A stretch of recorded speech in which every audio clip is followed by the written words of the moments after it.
Jangan percaya kepada agama, karena Tuhan gak pernah menjanjikan sebuah agama. Jangan percaya kepada orang kaya, karena Tuhan gak pernah menjanjikan seorang yang kaya. Jangan percaya kepada bangsawan, karena Tuhan tidak pernah menjanjikan para bangsawan. Dan jangan percaya kepada ideologi tertentu, karena Tuhan tidak pernah menjanjikan ideologi tertentu itu. Yang Tuhan janjikan apa? Anak laki-laki yang adalah keturunan perempuan, di mana nanti anak laki-laki ini akan meremukkan kepala ular, dan ular itu nantinya akan meremukkan tumit anak laki-laki itu. Nah, oleh karena itu siapakah anak laki-laki ini?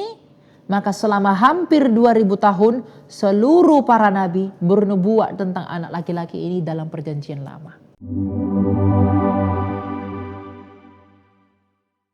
Shalom saudara-saudari terkasih dalam Tuhan kita Yesus Kristus. Kembali lagi bersama dengan saya Elia Myren di program 3 Hari Channel.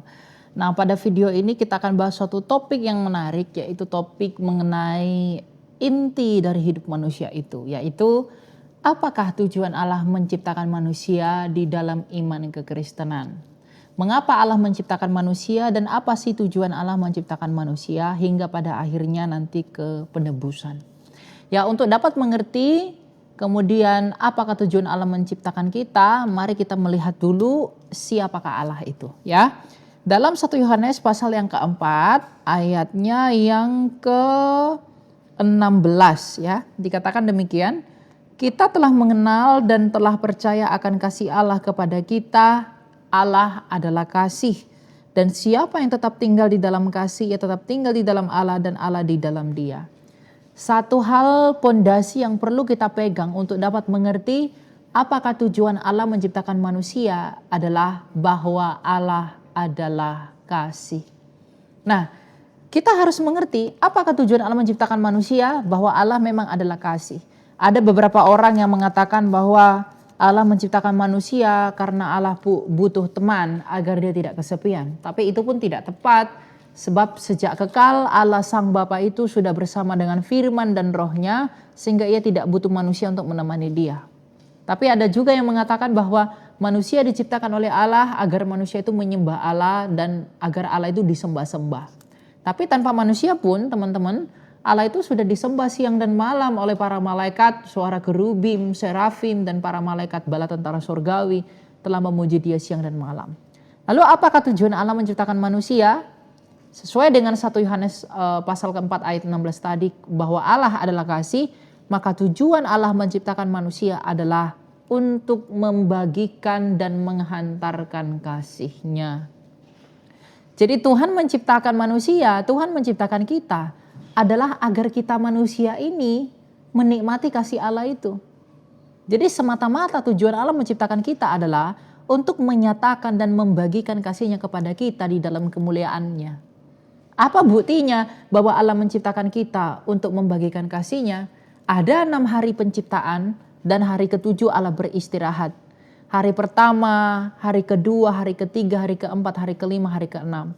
Hari pertama sampai hari kelima itu Tuhan menciptakan semuanya dan Tuhan melihat semua itu baik. Dan di hari ke-6 Allah menciptakan manusia. Mengapa manusia dicipta hari yang terakhir? Karena pada hari pertama sampai hari kelima Tuhan menciptakan semua yang baik. Dan ketika semua yang baik itu telah siap, maka manusia dicipta pada hari terakhir untuk siap menerima dan menikmati semua yang baik itu. Jadi memang tujuan Allah menciptakan manusia adalah agar kita menikmati kasih-Nya. Dan bukti bahwa Allah menciptakan kita agar kita menikmati kasih-Nya, Dia menciptakan semua yang ada di semesta ini dengan baik dulu, dengan sempurna, dan kita dicipta terakhir dari debu tanah untuk siap menikmati semua yang baik itu. Jadi manusia ini bukan dicipta untuk bumi, tapi langit dan bumi ini dicipta untuk manusia. Ya, coba kita lihat otoritas yang diberikan oleh Allah kepada manusia, dalam hal ini nenek moyang kita Adam dan Hawa, Kejadian 1 pasal ayat yang ke-28.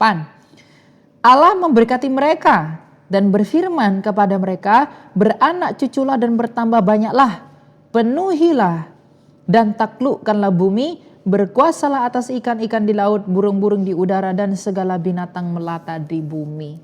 Jadi Tuhan memberikan otoritas kepada Adam dan Hawa untuk dapat kemudian menguasai bumi ini, untuk beranak cucu, menguasai ikan-ikan di laut, burung-burung di udara, dan taklukkanlah itu. Itulah bukti cinta kasih Tuhan yang sempurna itu.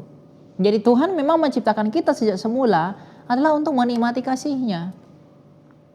Nah, tapi tentu ketika Allah menciptakan kita untuk menikmati kasih-Nya, kasih-Nya yang bagaimana? Yaitu kasih-Nya yang kekal, kasih-Nya yang tak terbatas. Artinya, kalau Allah menciptakan kita agar kita menikmati kasih-Nya yang kekal itu, maka kita pun yang adalah objek yang dikasihinya pun harus kekal. Makanya sejak semula memang kitab suci mengajarkan manusia itu tidak pernah diciptakan untuk mati.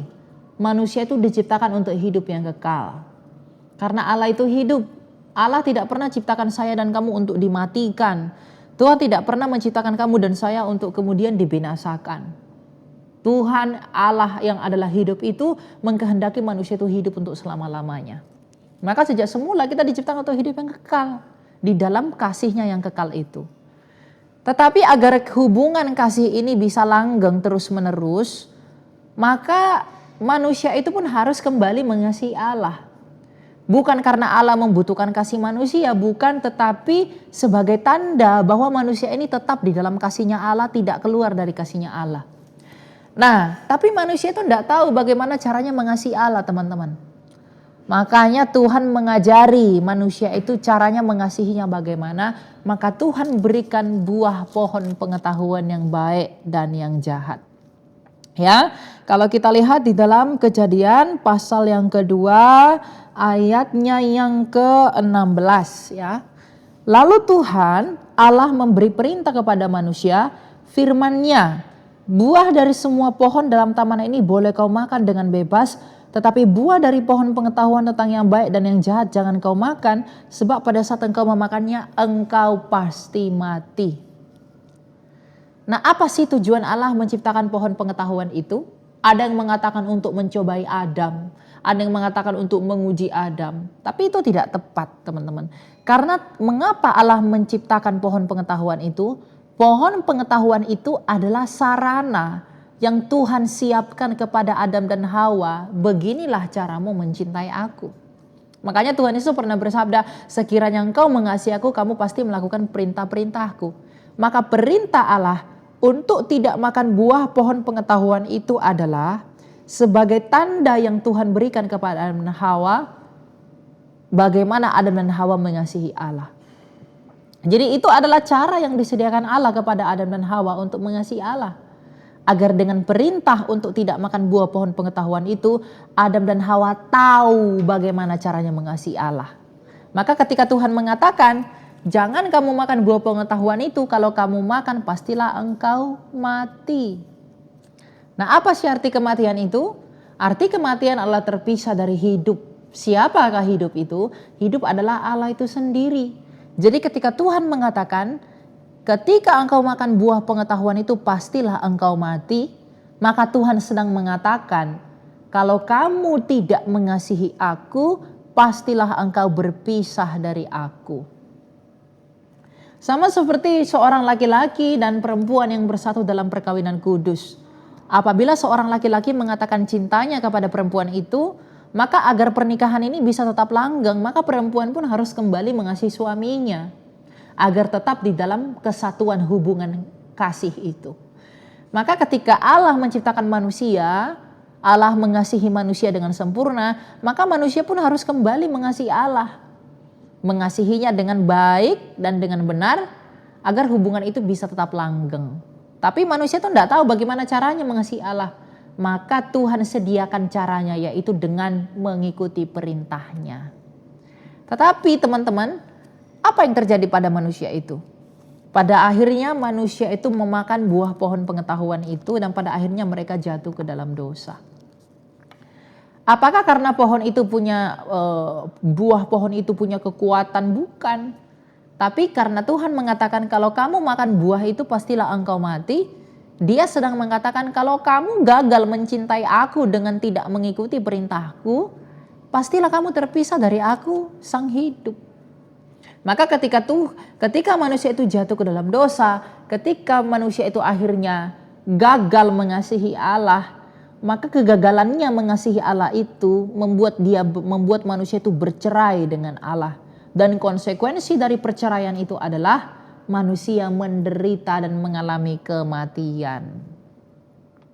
Sama seperti seorang laki-laki dan perempuan dalam perkawinan, dalam persatuan perkawinan. Apabila istrinya tidak lagi mencintai suaminya, maka akan terjadi perceraian dalam hubungan itu dan kerusakan akan terjadi dalam hubungan itu. Maka ketika manusia gagal mencintai Allah, maka terjadi perceraian antara manusia dengan Allah dan manusia menanggung konsekuensi perceraian dan perpisahan itu. Apa konsekuensinya? Penderitaan dan kematian. Kematian itu perpisahan dari hidup. Ingatkah kita bahwa manusia itu dihidupkan oleh Roh Allah? Satu-satunya ciptaan yang dihidupkan langsung oleh Roh Allah itu adalah manusia. Dihembusi oleh Roh Allah itu adalah manusia. Yang lain diciptakan, tapi yang diberi nafas kehidupan hanyalah manusia. Apa artinya? Ketika kita dihidupkan oleh Roh Allah, ketika kita itu dihidupi oleh nafasnya Allah, artinya hidup kita itu secara terus-menerus bergantung kepada hidupnya Allah itu. Seperti kipas angin, dia akan terus berputar kalau sumber energinya yaitu adalah listrik itu mengalirinya. Tapi ketika listriknya diputus, maka kipas itu semakin lama semakin pelan dan akhirnya berhenti. Maka ketika manusia yang ditopang oleh hidup dan energinya Allah ini untuk bisa hidup kekal itu terpisah dari manusia, maka manusia itu semakin lama semakin menua dan akhirnya mati. Makanya ketika Adam dan Hawa jatuh ke dalam dosa, mereka nggak langsung mati kan, tapi mereka terpisah dari Allah sang hidup dan sejak saat itu mereka menua dan mati. Jadi kematian itu akibat dari apa? Akibat dari dosa. Akibat dari kegagalan kita mengasihi Allah. Padahal sejak semula Allah merancang kita untuk tujuan yang mulia. Tapi kita manusia ini mengkhianati tujuan itu dengan tidak mau mengasihi Dia. Dengan demikian kita tercerai dari Allah. Dan perceraian itu membuat kita mengalami semua konsekuensinya, yaitu penderitaan. Tapi ketika manusia itu gagal, ketika manusia itu rusak, apakah kemudian manusia itu ditinggalkan oleh Allah? Ketika manusia itu pada akhirnya tidak sesuai dengan keinginan Allah, apakah manusia itu ditinggalkan oleh Tuhan? Tidak. Tuhan menjanjikan satu hal. Apa yang Tuhan janjikan? Kejadian 3 ayat yang ke-15. Aku akan mengadakan permusuhan antara engkau dan perempuan ini, antara keturunanmu dan keturunannya. Keturunannya akan meremukkan kepalamu dan engkau akan meremukkan tumitnya. Sekali lagi, aku akan mengadakan permusuhan antara engkau dan perempuan ini, antara keturunanmu dan keturunannya. Keturunannya akan meremukkan kepalamu dan engkau akan meremukkan tumitnya. Jadi ketika manusia itu gagal, teman-teman, apa yang Tuhan janjikan? Yang Tuhan janjikan adalah seorang keturunan perempuan yang akan meremukkan kepala ular, dan ular ini nanti akan meremukkan tumit anak laki-laki ini. Jadi jangan percaya kepada agama, karena Tuhan gak pernah menjanjikan sebuah agama. Jangan percaya kepada orang kaya, karena Tuhan gak pernah menjanjikan seorang yang kaya. Jangan percaya kepada bangsawan, karena Tuhan tidak pernah menjanjikan para bangsawan. Dan jangan percaya kepada ideologi tertentu, karena Tuhan tidak pernah menjanjikan ideologi tertentu itu. Yang Tuhan janjikan apa? Anak laki-laki yang adalah keturunan perempuan, di mana nanti anak laki-laki ini akan meremukkan kepala ular, dan ular itu nantinya akan meremukkan tumit anak laki-laki itu. Nah, oleh karena itu siapakah anak laki-laki ini? Maka selama hampir 2000 tahun seluruh para nabi bernubuat tentang anak laki-laki ini dalam perjanjian lama. Nabi Musa 1200 tahun lebih sebelum anak laki-laki itu lahir mengatakan bahwa nanti anak laki-laki itu akan datang dari bangsa Yehuda, dari saudara yang ada di dalam bangsa Israel. Lalu ia mengatakan bahwa nanti itu akan datang seperti aku. Seperti Musa yang besar, Tuhan menjanjikan bahwa aku akan membangkitkan seperti engkau ini. Maka kalau Musa pemimpin bangsa Israel dari perbudakan Mesir, maka nanti yang akan datang ini, anak laki-laki ini akan memimpin kita dari perbudakan dosa yang lebih besar. Raja Daud 1000 tahun sebelum anak laki-laki itu lahir, dalam Mazmur 22 menubuatkan apa? Bahwa nanti anak laki-laki ini akan berseru, Eli Eli lama sabachthani, ketika tangan dan kakinya dipaku dan anjing-anjing mengerumuninya. 750 tahun sebelum anak laki-laki itu lahir, Nabi Yesaya menubuatkan dalam Yesaya 53 bahwa nanti anak laki-laki ini akan ditikam. Ia akan dianiaya dan menderita. Dan ia akan mengalami sebuah penderitaan itu bukan karena kesalahannya, tapi oleh karena bilur-bilurnya kita menjadi sembuh. Kesalahan kita lah yang ditimpakan kepadanya. Dan ia akan mengaruniakan umur yang panjang bagi orang-orang yang percaya kepada dia. Itu kata Nabi Yesaya. Dan dia akan disebut sebagai Allah yang perkasa, Bapa dari kekekalan, Anak Allah yang hidup. Lalu kemudian Nabi Mika 700 tahun sebelum anak laki-laki itu lahir mengatakan bahwa nanti anak laki-laki itu akan lahir di kandang domba di Bethlehem. Yang kemudian Nabi Hosea juga menubuatkan bahwa nanti anak laki-laki itu akan diasingkan ke Mesir. Para nabi yang lain juga menubuatkan bahwa dia akan dijual 30 keping perak. Dia akan mengalami banyak aniaya, mengalami banyak penderitaan. Tulang-tulangnya tidak akan dipatahkan. Nabi Yehezkiel, Yeremia menubuatkan hal-hal tentang Mesias ini. Bahwa nanti dia akan memberikan harapan bagi banyak orang. Nah, hingga pada akhirnya teman-teman, hampir selama 2000 tahun ini para nabi bergantian bernubuat tentang siapa anak laki-laki ini. Memberikan ciri-cirinya, dari mana dia datang, seperti apa anak laki-laki itu. Maka pada akhirnya setelah genap waktunya, kita baca dalam Ibrani 1, setelah genap waktunya apa yang terjadi? Ibrani 1, setelah pada zaman dahulu Allah berulang kali dengan berbagai cara berbicara kepada nenek moyang kita dengan perantaraan para nabi. Maka dulu Allah itu selalu berbicara dan bernubuat kepada para nabi. Ayat 2, pada zaman akhir ini ia berbicara kepada kita dengan perantaraan anaknya yang telah ia tetapkan sebagai ahli waris segala sesuatu. Melalui dia Allah telah menjadikan alam semesta. Maka setelah genap waktunya lahirlah anak laki-laki ini. Pada tahun 4 sebelum Masehi maka lahirlah seorang anak laki-laki ini. Lahir dari seorang anak darah Maria, keturunan perempuan, di sebuah kandang domba seperti perkataan Mika, di kota Daud seperti perkataan Mika, diasingkan ke Mesir seperti perkataan Hosea, menderita dianiaya seperti perkataan Yesaya, ditikam seperti perkataan Yesaya, dihitung di antara pemberontak seperti yang dikatakan Yesaya, berseru Eli Eli lama sabachthani seperti yang dikatakan Daud ketika tangan dan kakinya dipaku dan anjing-anjing mengerumuninya.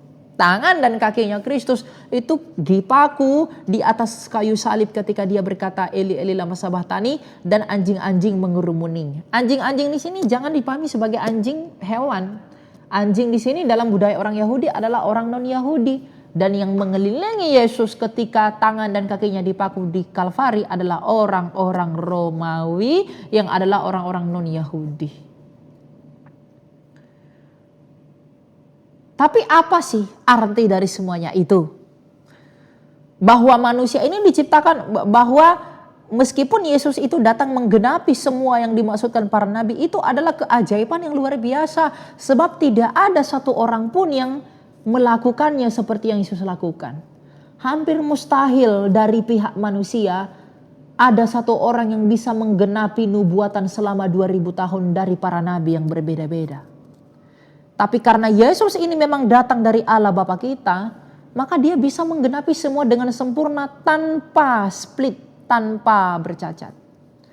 Tapi apa sih? Meskipun Yesus ini menggenapi semua yang dimaksudkan para nabi itu, Meskipun anak laki-laki yang bernama Yesus dari Nazaret yang disebut Kristus ini menggenapi semua yang dijanjikan para nabi, yang dijanjikan Allah melalui para nabi, apakah artinya dan apakah tujuan dari semuanya itu?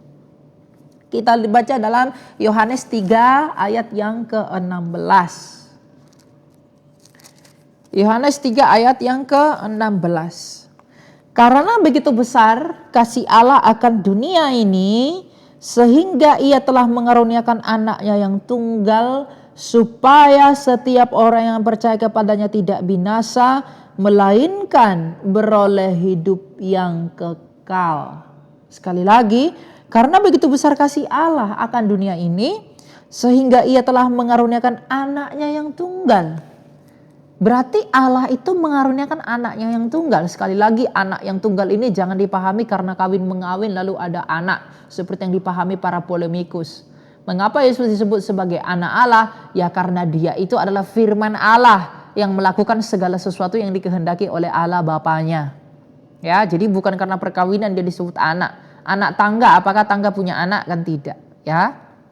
Nah, jadi tujuan Allah mengaruniakan anak yang tunggal itu apa? Supaya setiap orang yang percaya kepadanya tidak binasa, melainkan beroleh hidup yang kekal. Apa yang perlu disadari dalam satu ayat ini, teman-teman? Beroleh hidup yang kekal.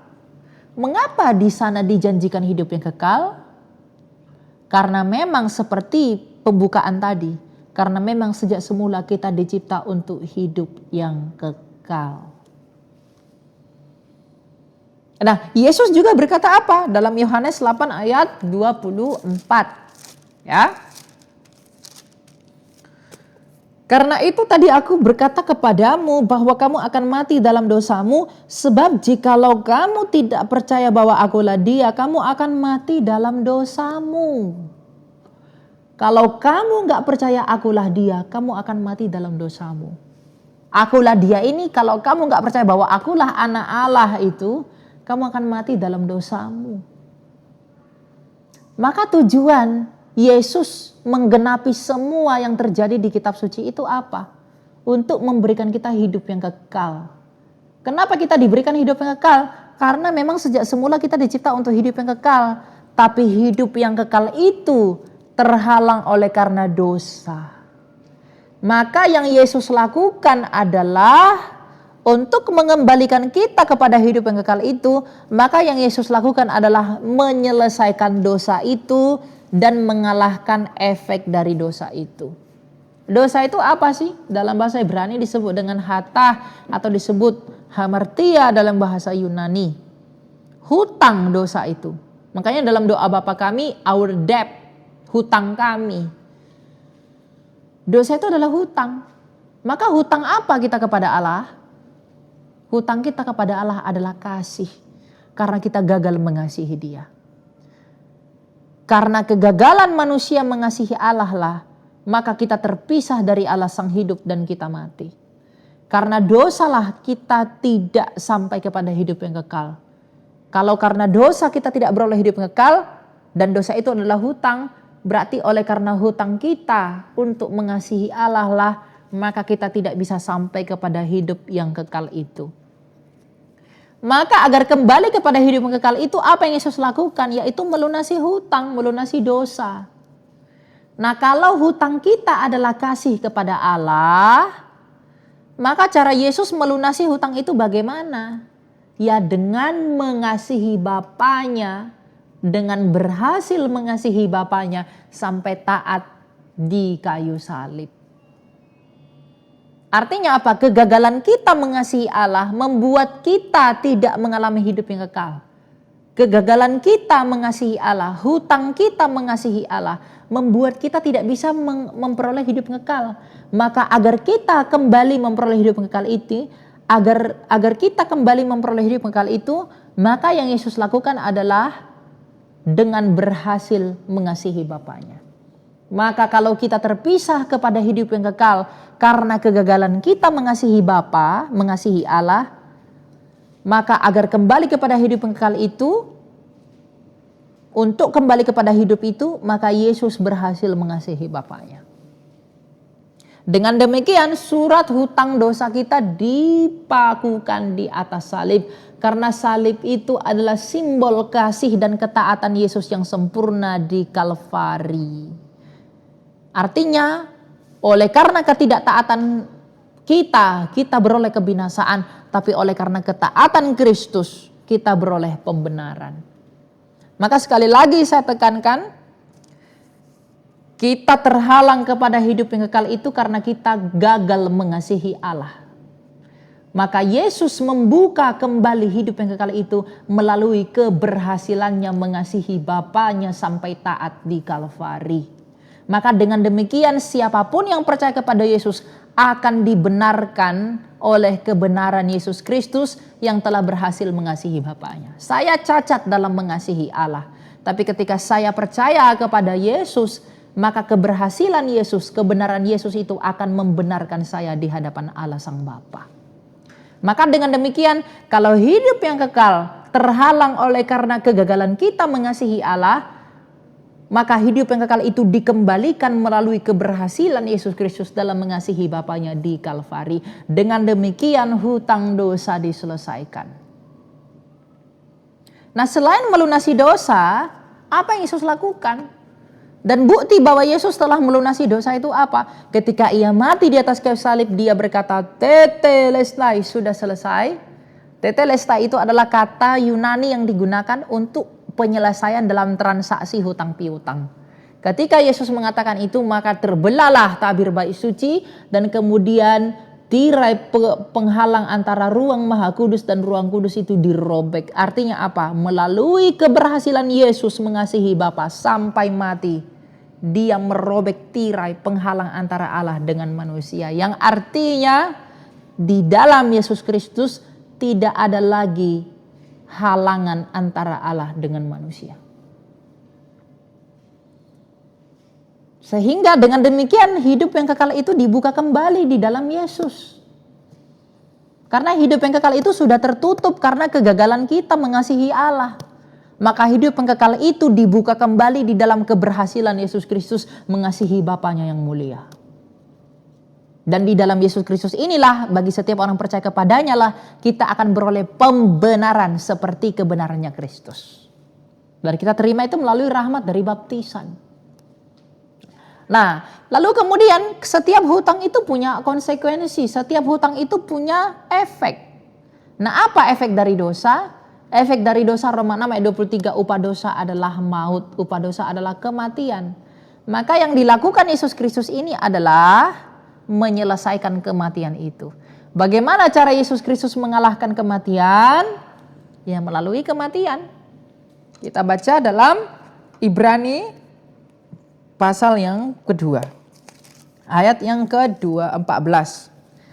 Karena anak-anak itu adalah anak-anak dari darah dan daging, ia juga menjadi sama dengan mereka dan turut mengalami keadaan mereka, supaya melalui kematiannya, kematian Kristus, ia memusnahkan dia, yaitu iblis yang berkuasa atas maut. Artinya dosa ini punya efek, yaitu kematian. Maka Yesus Kristus harus menyelesaikan efek dosa ini, yaitu kematian. Maka Yesus Kristus harus lebih kuat dari kematian. Maka bagaimana cara Yesus Kristus mengalahkan kematian? Bagaimana cara Yesus Kristus menghancurkan efek dosa itu? Mengalahkan kematian? Cara Yesus Kristus mengalahkan kematian adalah dengan memasuki kematian itu, dan ketika ia masuk ke dalam kematian itu, dia merusaknya, menginjak-injak, mengambil kuncinya, lalu membuktikan bahwa ia menang atas kematian itu melalui kebangkitannya. Dan ketika ia bangkit, ia mengunci kuasa kematian, ia mengalahkannya. Dengan demikian ia menginjak kepala ular, maka digenapilah janji Allah kepada Adam dan Hawa. Anak laki-laki itu akan menginjak kepala ular dan ular akan meremukkan tumitnya. Ular itu meremukkan tumit Yesus melalui salib. Tapi Yesus meremukkan kepala iblis. Kepala itu simbol kuasa. Kuasa iblis itu kematian. Dan Yesus menginjak kuasa iblis, kepala iblis. Melalui apa? Kebangkitannya yang menginjak-injak kematian itu. Dengan demikian, maka hidup yang kekal itu dibuka di dalam Yesus Kristus. Maka kalau memang tujuan kita mau hidup ketika ia bangkit dari mati, ia mau berseru kepada dunia ini, wahai manusia, bukankah tujuanmu adalah untuk hidup? Kalau tujuanmu adalah hidup, datanglah kepadaku yang telah membuktikan diriku, aku telah bangkit pada hari ketiga, yang telah mengalahkan kematian. Maka Yesus itulah jawaban atas seluruh hidup. Dan bukankah indah karya Allah ini? Dia menciptakan kita dengan kasih, tapi ketika kita gagal, dia menebus kita juga dengan kasih itu. Tidak ada Allah yang seperti yang dapat ditemukan dimanapun. Artinya hanya di dalam Yesuslah jawaban hidup manusia. Teman-teman, apa sih yang dicari manusia? Apa sih yang diinginkan oleh manusia? Apa sih yang diusahakan oleh manusia, teman-teman? Apapun agama orang, apapun kepercayaanmu, dari suku manapun kamu, dari negara manapun kamu, dari bangsa manapun kamu, tujuan manusia itu hanya satu, hidup. Orang di negara manapun, di bangsa manapun berlomba-lomba cari uang demi perutnya, demi hidupnya. Yang diinginkan manusia itu hanya satu, hidup. Orang bekerja, cari uang banyak, cari lakukan ini itu tujuannya untuk hidup.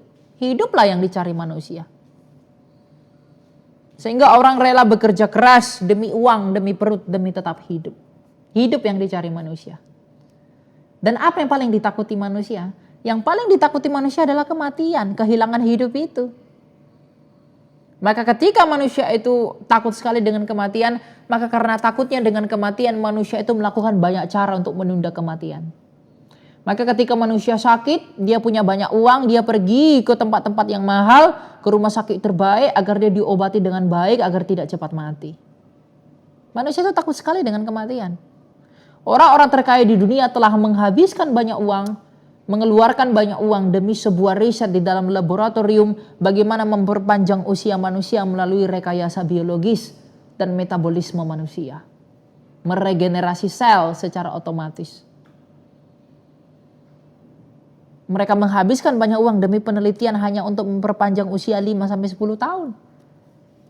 Diet tertentu dilakukan oleh banyak orang untuk memperpanjang usianya, saking inginnya hidup dan takut akan kematian. Hiduplah yang paling dicari manusia. Apapun yang dilakukan manusia itu demi hidupnya. Dan kematianlah yang paling ditakuti manusia. Kalau hidup adalah yang paling dicari manusia dan kematian yang adalah yang paling dihindari manusia, lalu apakah alasan manusia itu menolak Yesus Kristus yang telah mengalahkan kematian melalui kebangkitannya dan memberi hidup melalui itu? Bukankah inti dari manusia itu adalah Yesus itu sendiri sebenarnya? Hidup yang kamu usahakan itu hanya bisa diberikan oleh Yesus yang telah hidup kembali dari kematian untuk selama-lamanya. Dan kematian yang paling kamu takuti telah dikalahkan oleh Yesus Kristus melalui kematian dan kebangkitannya juga.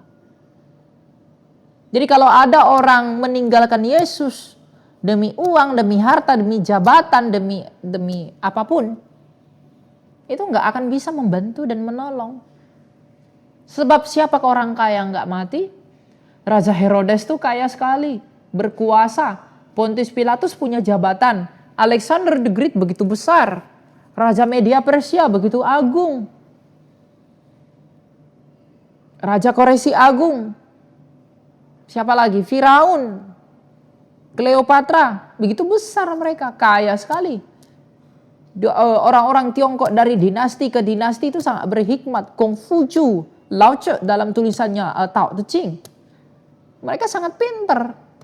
Tapi meskipun mereka pintar, mereka kaya, mereka punya uang, mereka menguasai dunia ini, punya tanah banyak, punya emas berlimpah, punya tampan yang cantik, yang ganteng.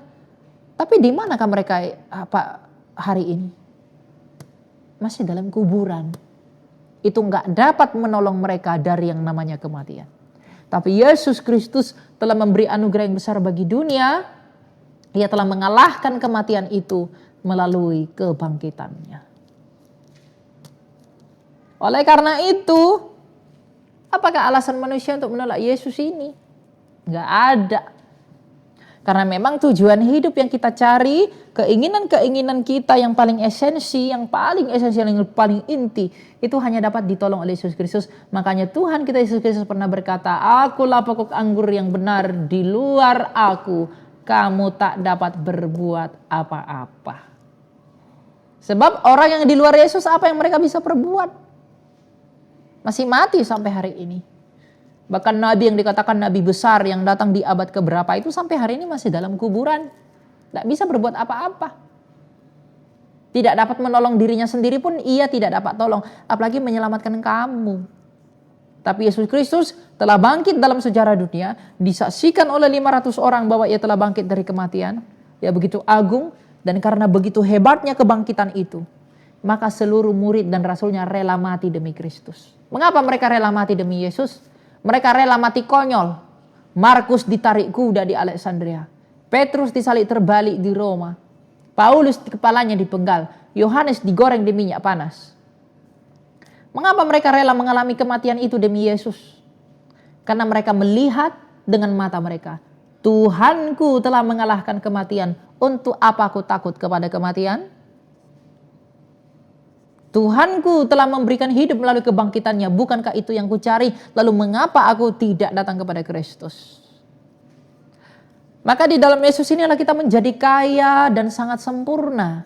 Kekayaan di dalam Yesus itu adalah kekayaan yang tak dapat diberikan oleh dunia ini. Sekalipun seluruh semesta ini diberikan kepadamu, berapa lamakah engkau menikmati itu? Kau akan mati pada akhirnya. Untuk apa kenikmatan dunia ini kalau pada akhirnya kita akan mati dan berakhir di dalam kekekalan?